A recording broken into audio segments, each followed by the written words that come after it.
Hello everyone, এখন আমি মিষ্টি কুমড়া এবং আলু ভাজি করব।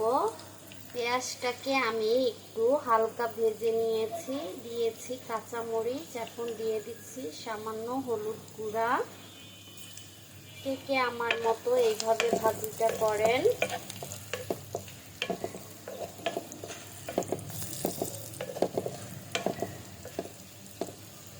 মিষ্টি কুমড়া আসলে অনেকভাবে রান্না করে খাওয়া যায়। ভাজি খাওয়া যায়, ইলিশ মাছ, চিংড়ি মাছ দিয়ে রান্না করে খাওয়া যায়, মাংস দিয়েও রান্না করা যায়। এখন আমি দিয়ে দিচ্ছি এর মধ্যে আলু এবং মিষ্টি কুমড়া। আমি এইভাবে কেটে নিয়েছি।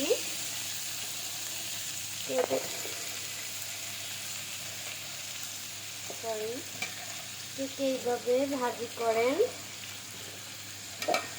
এটা আপনারা ভাত, তারপরে রুটি, পরোটার সাথে খেতে পারেন, খুবই ভালো লাগে।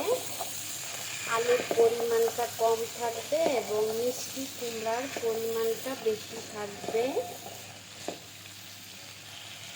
এখন আমি এর মধ্যে দিয়ে দিচ্ছি স্বাদ মতো লবণ।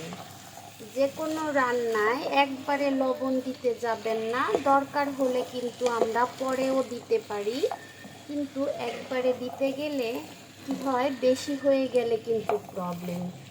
লবণ এমন একটা জিনিস যেটা বেশি হলেও খাওয়া যায় না এবং কম হলেও কিন্তু স্বাদ পাওয়া যায় না, তাই এটাকে একটু বুঝে শুনে দিবেন। এইভাবে আমি এটাকে ভেজে নিব। এখন আমি ঢাকনা দিয়ে এটাকে ঢেকে দিব। কোনো প্রকার পানি দিব না। মিষ্টি কুমড়া থেকে যেই পানিটা বের হবে সেটা দিয়েই এটা ভাজি হয়ে যাবে। তো এখন আমি ঢেকে এটাকে সিদ্ধ করে নেব।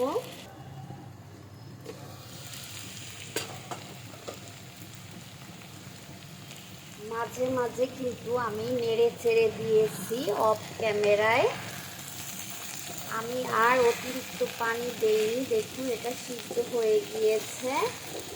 যদি কেউ মনে করেন পানি লাগবে তাহলে একটু গরম পানি দিয়ে সিদ্ধ করে নেবেন। আমার এটা প্রায় হয়ে গিয়েছে। এখন আমি ধনিয়া পাতা দিয়ে দিচ্ছি। লবণটা চেক করে নেবেন ঠিক আছে কিনা নামানোর আগে আগে। তো তৈরি হয়ে গেল মজাদার আলু এবং মিষ্টি কুমড়া ভাজি। আবারও বললাম, এখানে আলুর পরিমাণটা খুবই কম থাকবে। আপনারা চাইলে শুধু মিষ্টি কুমড়োটাকেও এইভাবে ভেজে নিতে পারেন। আলুটা দিলে আবার একটু বাড়তি টেস্ট হয়। অনেকে কিন্তু আলু পছন্দ করে, তাই না? তো তৈরি হয়ে গেল আমার মজাদার ভাজি। ভালো থাকবেন সবাই। আল্লাহ হাফেজ।